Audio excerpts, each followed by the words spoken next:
Welcome back to the Patriot Dad channel, where we can discuss current events and modern issues, all while keeping it as real as possible. This week, we are continuing our interview between Tucker Carlson on X and Alex Jones.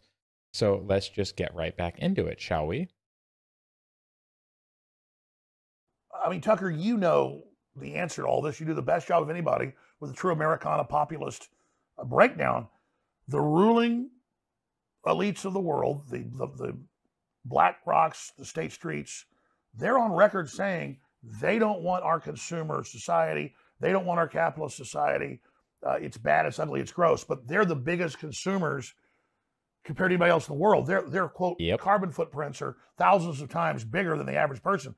Leonardo DiCaprio or Klaus Schwab literally have carbon footprints thousands of times bigger than the average poor working American. Yeah, but they're telling you can't have a car or air conditioning. Remember, before Obama left office, he traveled to Latin America, to Africa, and the Middle East. And what did he tell them in speeches? The clips are famous. You can't have a car or air conditioning. The earth will overheat and burn up. While he's telling people that by the year 2017, like Al Gore said, we would have areas flooded on the coastal areas, while he bought a big house in Martha's Vineyard at 1 foot above sea level. Yeah, look at what they say. Look at what they do, not what they say. Flooded. I mean, a chef died there. You drowned, sadly, but no flooding inside the house, just the dead chef. So they're waging war against civilization and society to make us poor, to put us under siege, and to cut off our energy, make the cost of living impossible, to break our old system, to bring in something even worse. And that's the Cloward and Piven strategy that the Democratic Party has adopted. They've done the same thing in Europe. This is a plan. The central banks have unlimited money, but they can't buy all the infrastructure up because people aren't selling. So they've got to crush us and make people so poor that everybody's forced to sell their business. Just looking at Tucker's face throughout this.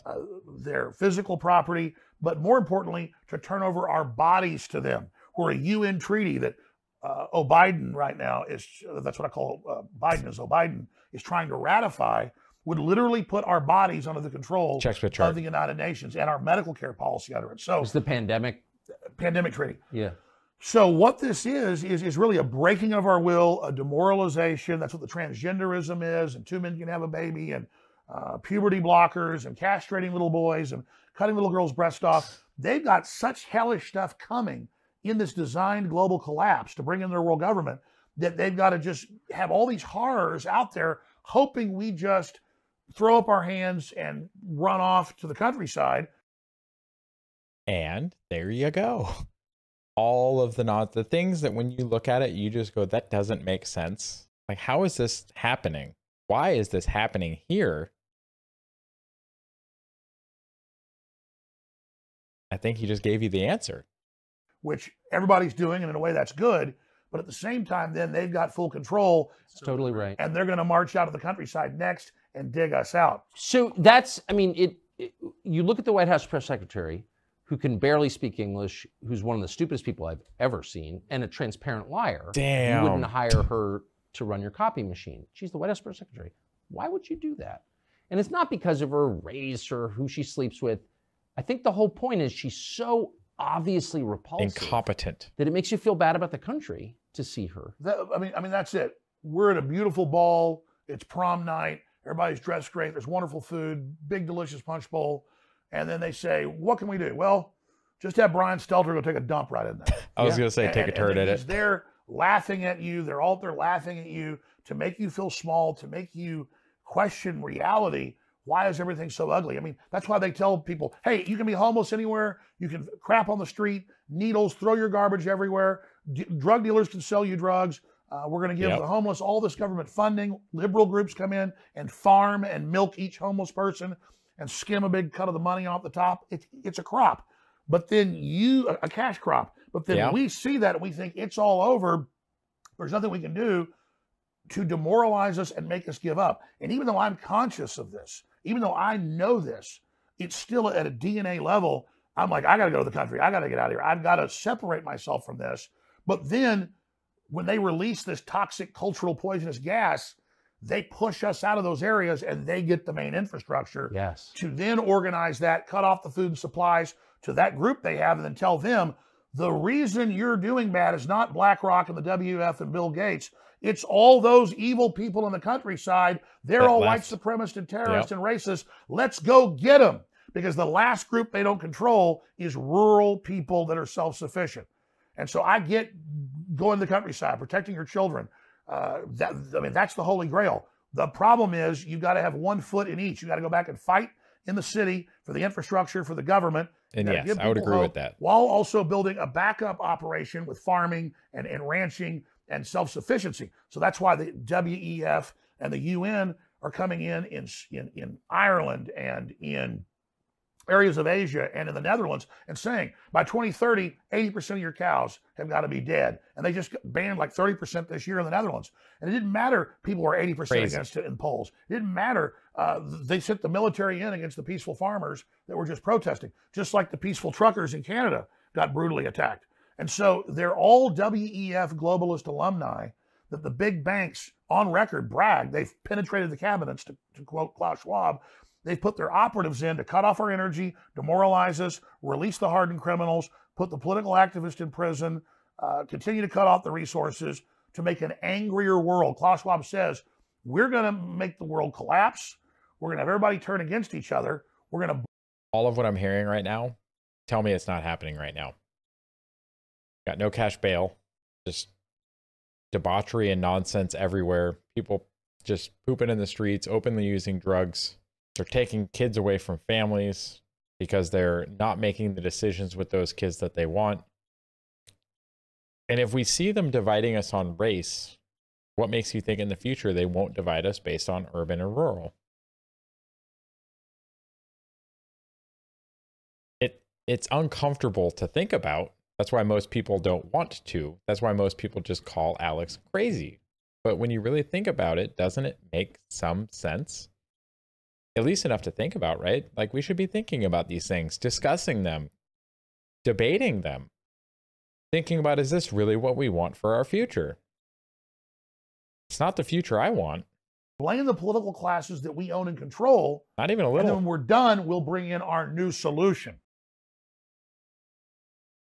So what's the effect on you? And I don't mean even the lawsuits against you, and there was an effort to criminally indict you, I guess, just for having bad opinions or whatever. A bunch of Makes sense. A bunch of them, yeah. They've had 4 grand juries I've had to respond to, subpoenas.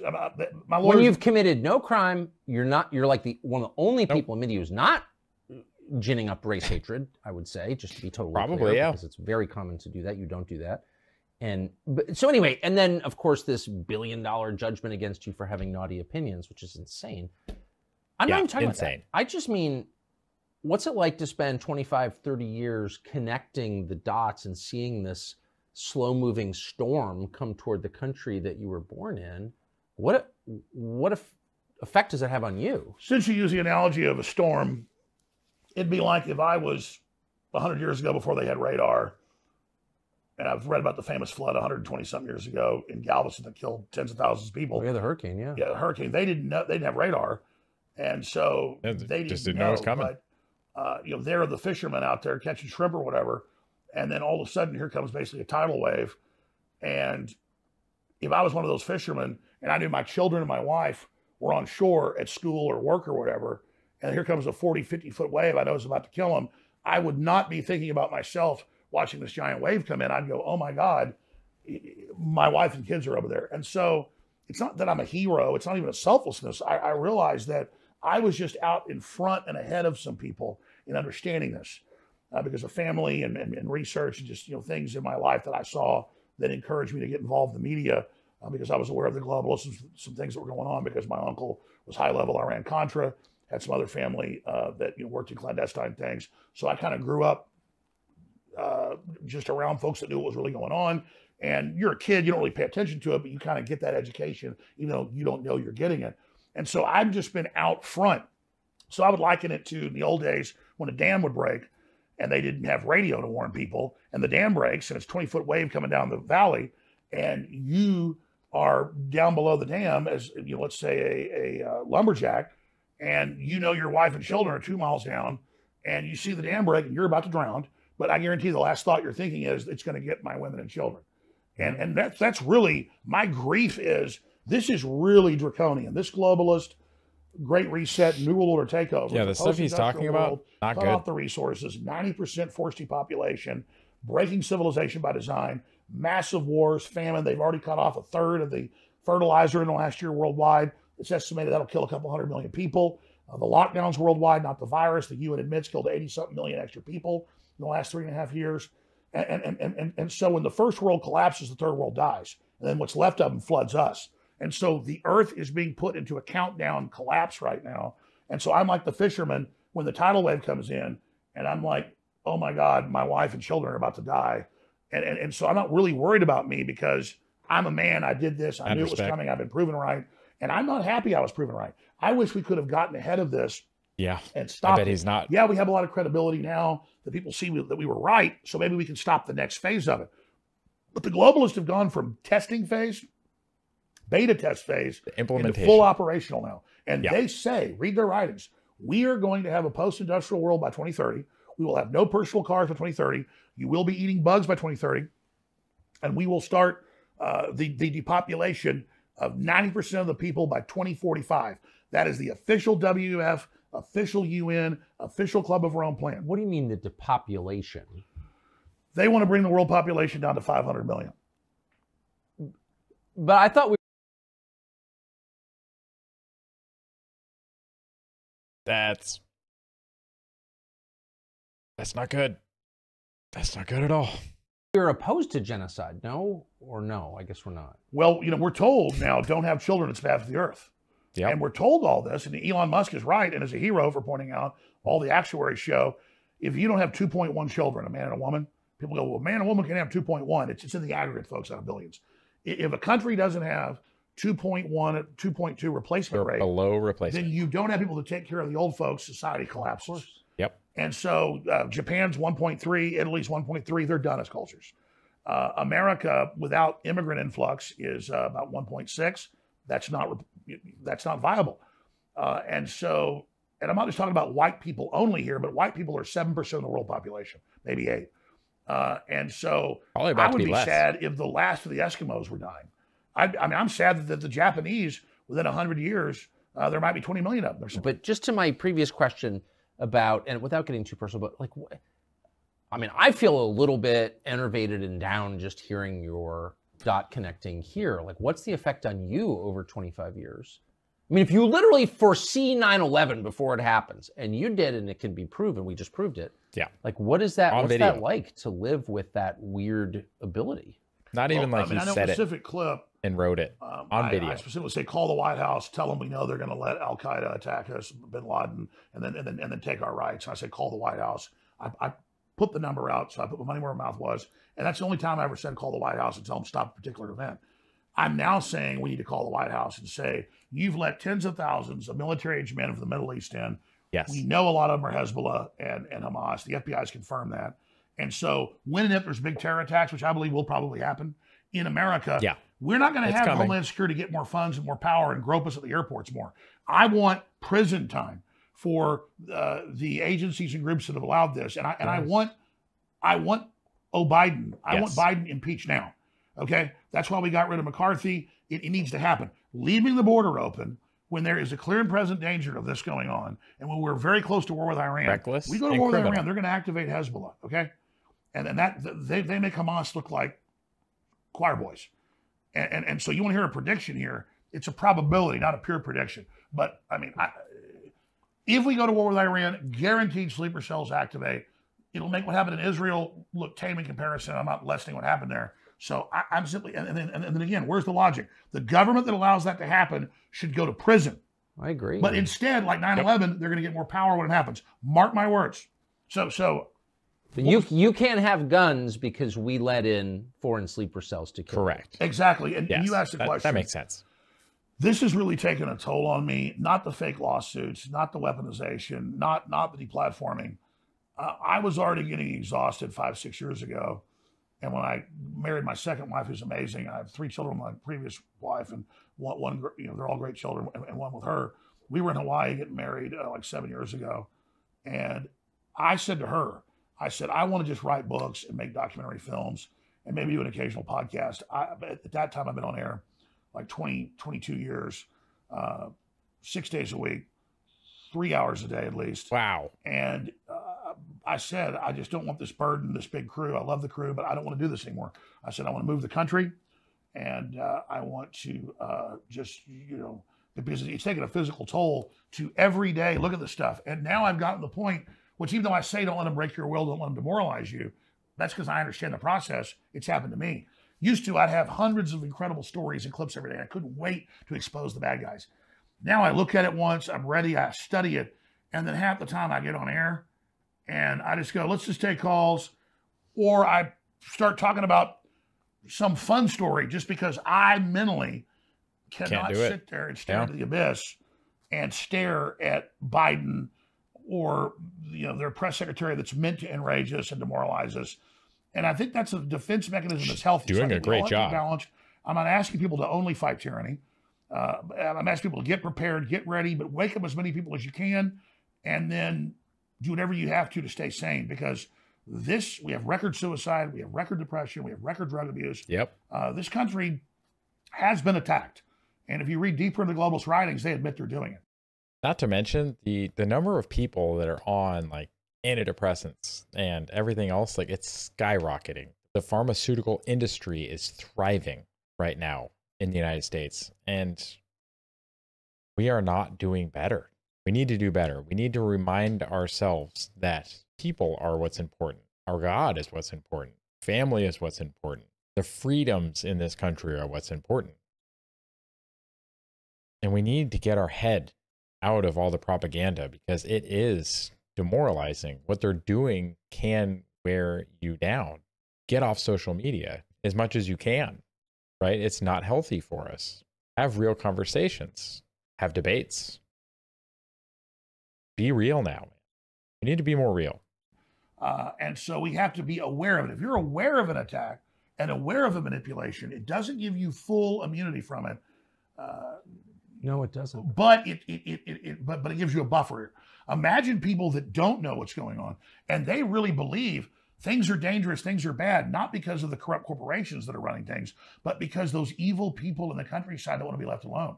And that's what they're saying on the news. It's the people. Yeah, imagine thinking that they're the bad guys, and it's the 5-year-old kid that's white. They're really bad. They're all inherently really bad, and just this is a demonic assault, and it really is good versus evil. But the key part you raised earlier, and evil does exist, shows that I mentioned that I didn't get into because there's so many topics, is this. But it seems asymmetrical at best. I mean, you have all the power on the globe arrayed on one side. Yep. And then the majority that doesn't like it. So, I mean, like, how do decent people prevail? They believe they can push it by deception. Question. That's why people are aware of why they're cutting off the fertilizer to collapse the third world, to then flood us with those giant populations they will then control and give voting rights to. And if you don't want to give them voting rights, then you're a racist. See, that's why the lockdown's biggest crime wasn't just the 80+ million the UN estimates starved to death the last 3.5 years, on top of the normal 15 million they starve to death each year. You look this up. They then use those giant masses of people that are fleeing total collapse as their new political underclass. So that's why it's so vital to not just challenge the Great Reset and the New World Order eugenics operation of the transhumanists. It's vital to then give an alternative plan and to have an alternative debate about that plan. I think that's always what the Great important. Awakening gets into. So, but if you... That's actually a really good lesson in life for anything. You have a lot of complaints. You need to make sure that you're bringing solutions. This works for your job. This works for anything in life. If you just want to bitch and moan and complain about something, feel free. It's not going to accomplish anything. If you want to complain about something, but you want something to actually change, you actually want to improve things, then bringing a solution with your complaint is always a good first step. So you can complain all you want, but unless you bring a solution, you probably won't be taken seriously, and things definitely will not improve.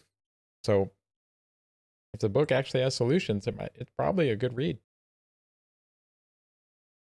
Before the last one I talked about like a month ago, you said, I don't see Biden and Trump being the candidates. You see the system, the media going after Biden, and he deserves it, but they were covering it up until now. Now they're covering the laptop. Now they're covering attack on the dog. Now they're covering, all of his senility, all the corruption, the Chinese spies. Attacking a dog. What a pig he is. I'm sorry. Well, I mean, I was told that by Secret Service and by people that, let's just say, work with them. And I'm going to leave it at that. But I actually have a contact for you. I'd like to be able to hear it from them. But when this is over, I'll let you actually hear it from yourself. I think they'll tell you off record. I think they're willing to talk to you. But yeah, he is completely out of his mind. He wanders around for the entire 2.5 years. It's getting worse. Naked in the White House. In the middle of the night, doesn't know who he is. They have to give him a bunch of drugs, a bunch of amphetamines in the morning. Then they've got to drug him at night. Sometimes he'll like be out for the morning for a while and then comes back out at night for a ball. That's when there's a real problem. He is on drugs. I have established that. And I know someone who witnessed it. I'm not guessing at this. I know someone personally who witnessed him. Interesting. Taking amphetamines. And this was during the 2020 election. So how's this going to, that's huge. I know you don't play games. You've been proven. No, I don't play games with this. I'll just say he's a makeup artist. Well, no, you said the NSA spying on me, high level, and then a month later they went, yes, we're spying on Tucker Carlson. Yeah, I know. So you don't make stuff up. And so what I'm saying here is, Yikes. Biden's a liability for him. Trump's a liability. What do? They have a right-winger, they'll claim, assassinate Biden. Actually, that's interesting that Tucker just admitted that. So he's openly saying that he knows and has been told directly by somebody who witnessed Biden taking amphetamines during the election cycle. And that was years ago. I mean, you can tell just by the way he behaves. Like, it's pretty obvious. But he's straight up just saying it. And they'll have a left-winger assassinate Trump. That then gets the country even in more of a fight against each other. Division. And then they put in Gavin Newsom and, somebody like Mike Pence or who knows. But I really think the next 13 months is the most critical time, not just in American history, but world history. Because if they can bring down America, they're going to bring down the world. And then you've got the escalation. Remember a year ago, Biden said, you can't give F-16s and Abrams tanks and cruise missiles to the Ukrainians. That's World War III. Oh, yeah. Now they're doing it. So as Russia wins that war, as Colonel McGregor documented a few months ago with you, NATO is escalating. Well, that leads right to nuclear war. So we're so close. And that fundamentally makes me so mad. This transcends politics. Since when do Democrats love war? Since when do Democrats love the intelligence agencies? They love them now. Oh, no, that's completely flipped. Dark. Just like the Republican Party is a beachhead for sanity and populism. It's not perfect, but it's a beachhead. The Democratic Party is totally turned over to evil. That's why I thought RFK Jr. was so refreshing, but they're shutting him out of the primary process. Yep. They're blocking him. And so now he's going to run third party, which will take away from Trump. Most experts agree. I know Trump's people have looked at it. They think so. Of course. So that's very, very sad. So do you think, normally at this, so we're in October, I guess, in the year before the election, you can sort of see the outlines pretty clear. In October of 1999, I was pretty confident it was going to be George W. Bush versus Al Gore. You sort of know ahead of time. But do you think that we're going to see on Election Day 2024 a ballot with Biden and Trump on it? No, probably not. I've been saying I think they may assassinate him or claim they had a heart attack. But I was thinking about each one individually. But I think when you said that a month ago, it was prescient. That's the next move. If I get in their mind and I'm evil, I'm Machiavelli, that is what they have to do. But the election just forces the point. I guess I actually don't think that their preference is overt violence or anything that people notice. They much rather resort to stealth, right? Covert rather than overt. Yep.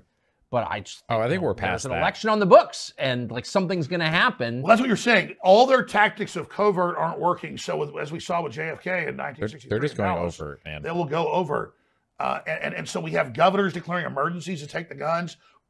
All of that is, and it sounds like Democrats are against sanctuary cities when they're the ones saying Governor Hochul and the mayor of New York, come here, come here. Now they're like, oh, we never said come here.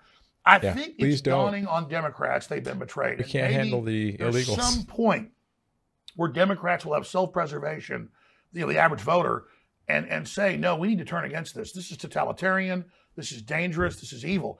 But if that isn't the case, but here's the problem. Even if Democrats wake up, the system will know that from their internal polls. Yep. The establishment will, and they're going to make a big move. And is that a full-out war with Russia? A full-out war with China? Is it them allowing the jihadi sleeper cells? They're in America. that have poured across our border, that are waiting to let them activate. And I'm not saying our government controls them, but they've let other governments bring them in. And they've given funding to those governments.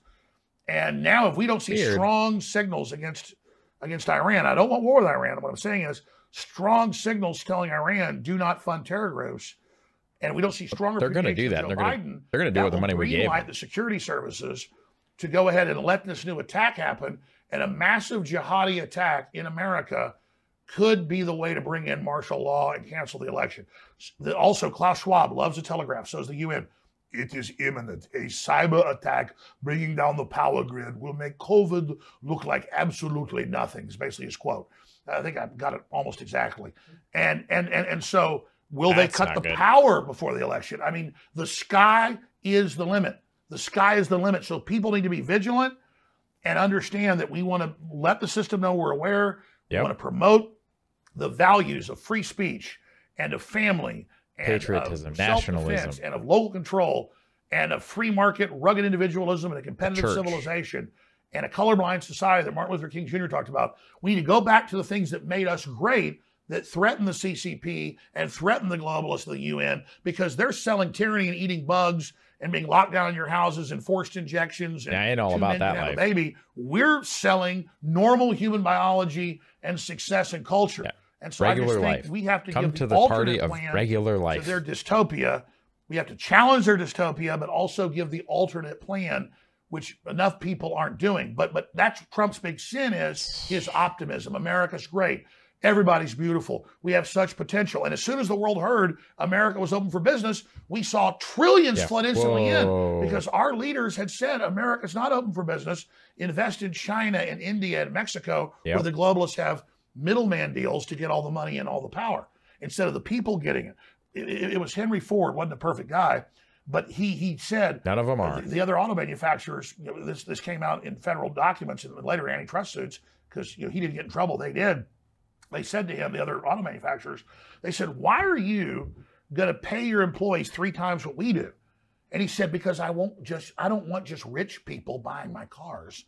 I want my employees to prime the market to buy it. They'll give me all the money back buying the Model T, and then that'll supercharge it. So that's the 2 different systems.